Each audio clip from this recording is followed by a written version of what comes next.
do one TV interview. Strange when he's tipped as a future PM, but perhaps it's because today's white paper follows a furious cabinet row that was still raging till yesterday evening.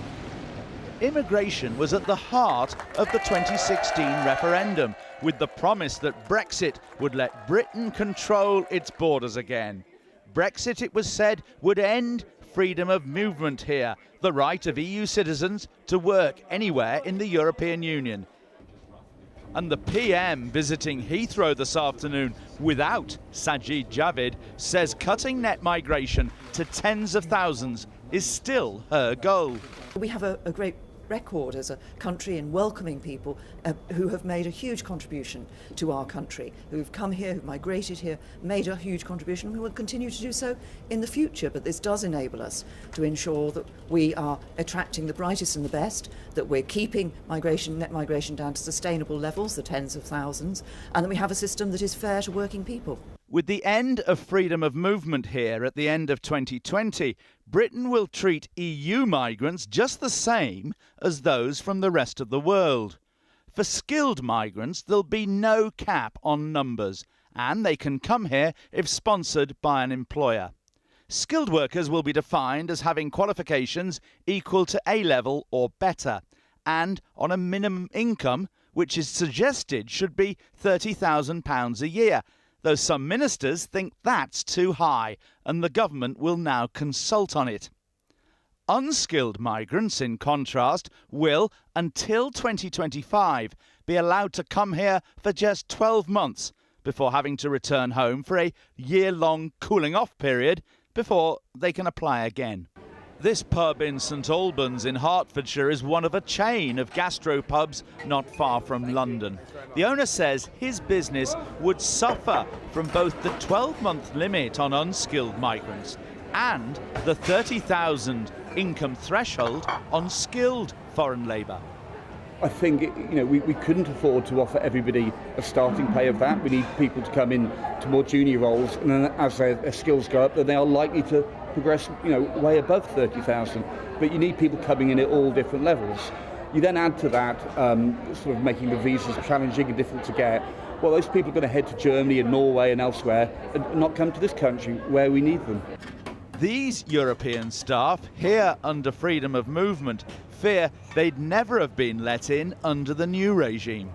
I think it's going to be injustice, because I covered my life since 2012. I'm here working, all the time working, and no, I'm not be happy. I asked the immigration minister whether immigration could actually go up. We want to grow our economy, we want business to thrive, and we want there to be good jobs.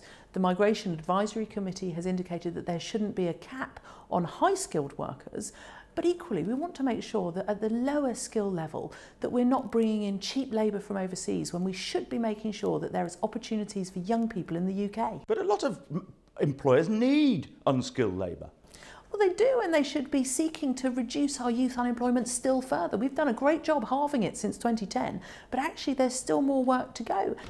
The Prime Minister seems to have got her way for now, but it's clear other government departments will carry on fighting for a more open immigration policy.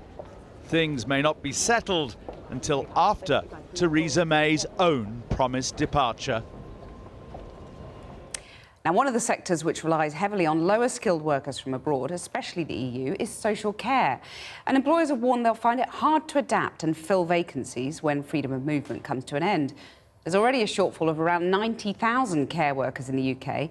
And according to new research, hundreds of thousands of people could be left without carers over the next 10 years. Our senior Home Affairs correspondent Simon Israel has more. The story of Jinky and Godfred Drillen is an example of how skill and dedication is not enough in the current immigration system. For the past 12 years, this Filipino couple have dedicated themselves to looking after the elderly and vulnerable in England. But the Home Office have twice tried to end Jinky's visa because she once missed a deadline. And now they wait for the outcome of their latest battle with the Home Office. And you're no longer allowed to work, is that right? Yes, that's correct, yeah. And how have you managed to cope with that? Or not? It's so hard, Simon. So hard. What have you been doing then? Well, nothing. Stay at home. That's it? Yeah. And how long's this been going on? Well, nearly a year. What upsets me is they don't treat us like human beings. To us, for them, us is just like a number to be, just to meet their target for the immigration. This is part of the climate in which today the Home Office launched its vision for the future of the immigration system post-Brexit that will impact on the UK's care sector.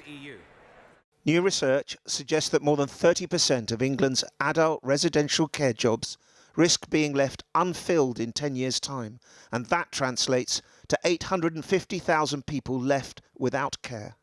Carers from the EU have risen dramatically, 65% over the last 5 years, replacing migrant workers from elsewhere. And the end of freedom of movement would mean that EU workers would drop 44% by 2028. We have a social care sector which is chronically underfunded. It can't afford to pay the wages that will attract British workers. And now the government is announcing today that it plans to make it harder for the workers that are keeping the sector on its feet from coming to do those jobs in Britain. Mrs. Drillen's senior post at the residential home in Morecambe remains unfilled. I was told it's been difficult finding someone with her attitude and tireless dedication. The couple have been caught up in the bureaucracy of immigration rule changes over the years and miscalculations. A judge will decide their future in the new year. But whatever minimum salary threshold the government finally sets, today's white paper doesn't promise to make the system any more obliging or welcoming for people like them. Simon Israel reporting now. Since the white paper has been published, the Home Office hasn't been prepared to do any interviews.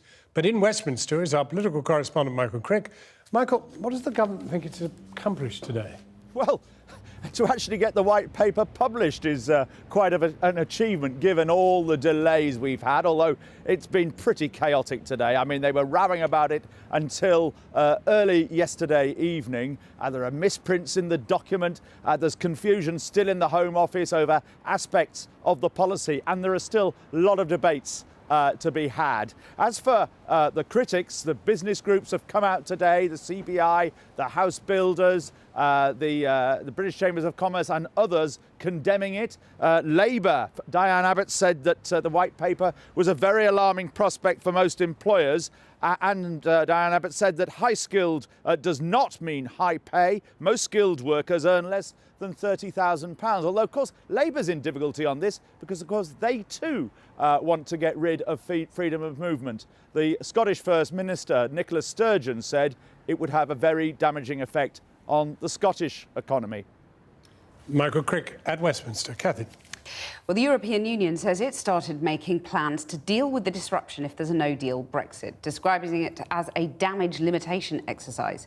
14 measures are being put in place, from flights over European territory to residency rights for British citizens, designed to protect EU nations from the fallout.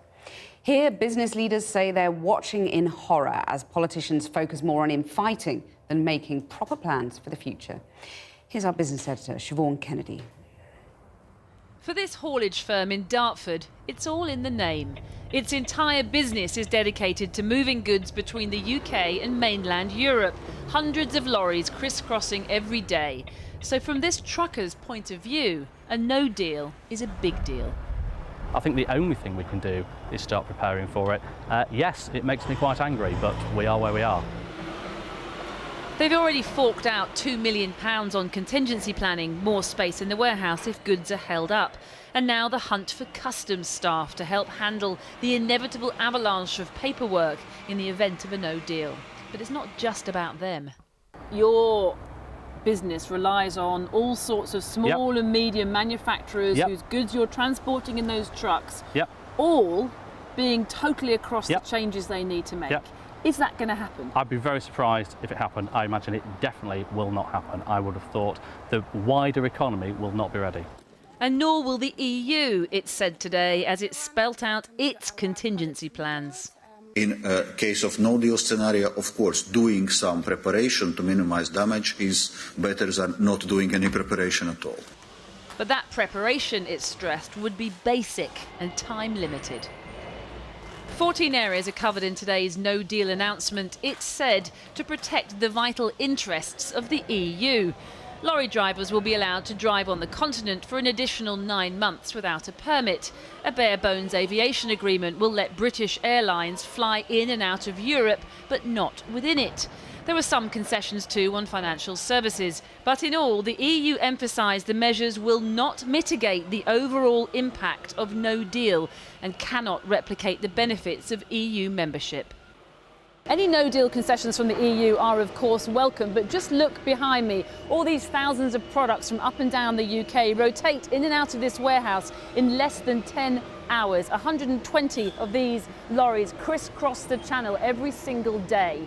So, while any concessions for drivers' permits are, of course, good news, this finely tuned operation could still be brought to a halt by delays at the ports and extra paperwork that a no deal would bring.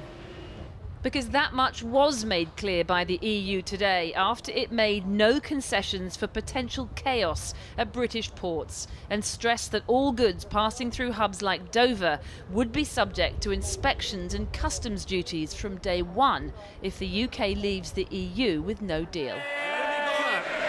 No deal would be a disaster for our country, and no responsible government would ever allow it.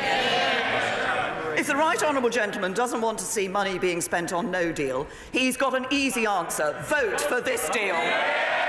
But even she knows there's very little chance her deal as it stands will pass, which is why the Cabinet yesterday signed off on another £2 billion of contingency spending and urged individuals and businesses to prepare for a disorderly exit. But today, the biggest business lobby groups were scathing, saying firms were watching in horror as the risk of a no-deal loomed ever larger. We do not want a no-deal Brexit. As they are here in Dartford, where Dan backed Remain while his firm's boss voted to leave the EU. But both agree on one thing: a no-deal would be a disaster for their business. Well, the European Union today failed to make a sweeping guarantee to British citizens living on the continent in the event of a no deal, despite a similar promise from Theresa May. Instead, the EU is encouraging individual nations to guarantee their status. I spoke to Catherine Dobson, a British woman living in France who's involved in the campaign to preserve expat rights after Brexit. I asked her what was her worst fear in the event of no deal. Our worst fears if there's no deal is simply that on the 29th of March, we're EU citizens, and on the 30th of March, we don't know what we are. So we could effectively end up being illegal residents in our own homes. So what toll is this taking on you? How anxious is it making you? We've been living in limbo for over 900 days now since the referendum. We run businesses, we have families. We've been unable to plan going forward for all that time. We're now 100 days away from Brexit Day, and we're being told that we have no transition period. We're being told in 100 days we'll have a status, but we don't know what it is. We don't know how to apply for it, and we don't know what rights we're going to have under the new status. Of course, we're very, very stressed. I mean, how does that, just give us an example of how that stress manifests itself? I mean, are you staying awake at night worrying about this, or do you trust at the end of the day it'll be all right? No, I think there's many of us who have sleepless nights. For instance, I've got 3 children who are aged 17, 19 and 21. My 17-year-old needs to apply for universities. We don't know what basis she can apply for universities. She's an EU citizen now. She won't be one on the 30th of March. My 21-year-old daughter is just starting out in work. How will they get the papers that they need at a time when they're very mobile and they have limited resources? Of course, we're all very worried. There are some very vulnerable people whose mental health has really been hurt over the last 2 years, and how will they take this latest news? What measures are you putting in place personally and as a family to try and, make things okay on the 30th of March? Well, we've applied for our residency permits here in France. So my husband and I, we have got our permanent residency permits. So we're to some not secure, but we've done the best that we can do. It's far more difficult, as I said before, for our children, for our 21 and 19-year-old to get their residency permits. So we are it's just a challenging time for us all. Catherine Dobson speaking to me earlier.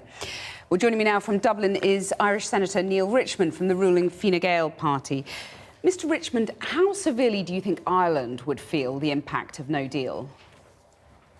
When it comes to the EU 27, Ireland will feel the impact more severely than any of the others. A no-deal scenario is an absolute disaster for Ireland. It's something we've been working steadfastly over the last 2.5 years to avoid. We believe we have a formula to avoid a no-deal scenario, and we very much hope that the British government can maintain their commitment to get some sort of deal to allow us to have an orderly Brexit. Right, so if it's so worrying to you, are you lobbying the other EU members to try and improve Theresa May's deal so you can take no deal off the table?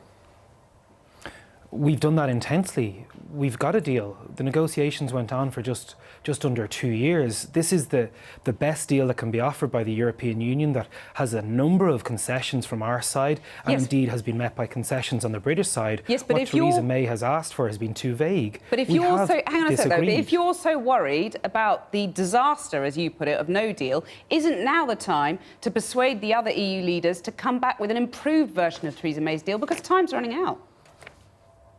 We did that months ago. We've gone back and forth over the negotiation table for the past 18 months. This is the best deal with the most concessions given by both sides that will allow for an orderly Brexit. Brexit's going to be very, very bad one way or the other for Ireland and for the EU as a whole. Not as bad as it is for the UK, but what we have through this deal is the least worst option. Of course, the preferable idea would be if we weren't having Brexit at all, but that wasn't a choice of ours. We've got a deal here that allows for the maintenance of the single market, that protects the Good Friday Agreement, that allows us a 16-month transition period with the option of an additional 2 years to negotiate something that we can live with on an EU-UK basis through the future. OK, but what is worse? Let me ask you a pointed question. What is worse? A further compromise on Theresa May's deal, for example, in the form of some kind of legal assurance on the backstop or something else. What's worse, that or no deal? Every Brexit is bad. The withdrawal agreement has been agreed. The backstop is there in order to protect an international peace treaty lodged with the United Nations. Theresa May and her government have agreed this deal. They now need to get it through Parliament, and we need to get it through the European Parliament, which we have committed to do so. But we have managed to maintain the togetherness. OK, but what's worse? Every Brexit is bad. No, but a no-deal further scenario is compromise or no catastrophic. deal? So presumably a further compromise is better than a catastrophic no deal? But what compromise are you talking about? What compromise is Theresa May looking for? Well, she's looking for a legal assurance, or the Brexiteers are looking for a legal assurance on the backstop. The Brexiteers are also looking for things that are absolutely fantastical. They're looking for complete access to the European Union and trying to throw away all the tenets of the single market. They're trying to tear up the Good Friday Agreement. What we have in the deal is the best deal possible, the least worst Brexit for both sides. The negotiations ended in November. They have been agreed upon. We have 100 days to avoid a no-deal Brexit. That can be avoided either by ratifying this deal or indeed by cancelling Brexit. Well, just to crystallise the impact of no deal, the former Cabinet Minister, Priti Patel, said that Ireland would face food shortages potentially if there was no deal. No, that's an absolutely grossly ignorant comment from Ms Patel, because Ireland produces enough food to feed about 35 million people. We have a population of less than 5 million. We are a net exporter of food, unlike the United Kingdom. Brexit absolutely will impact us and will be very terrible for us. It won't be as bad as it will be for the United Kingdom, and we look at the amount of medicines that come in. This isn't a time where we should be threatening or issuing challenges. We've managed to agree a deal. We've managed to lessen the damages. We have to be realistic. There was a negotiation. It was a tortuous process. It went on for nearly 2 years and has produced this deal where both sides have compromised, both sides have sacrificed, and we can either move on and avoid the no deal or indeed possibly stop Brexit if the UK chooses to do so. You talk about threats. Do you think that the threat or the spectre of no deal will eventually persuade Parliament to back Theresa May's deal?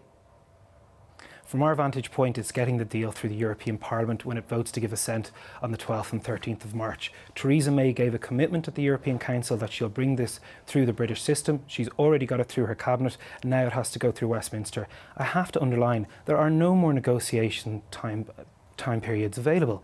This is it. It's this deal. We need to get on with it because we're already making decisions. We saw the 14 measures announced by the European Commission. Individual member states will make more announcements in the run-up run up to Christmas of things that we do not want to do. We are Okay. spending money that we need not to do. We can achieve the least worst Brexit by pursuing with the deal that has already been agreed.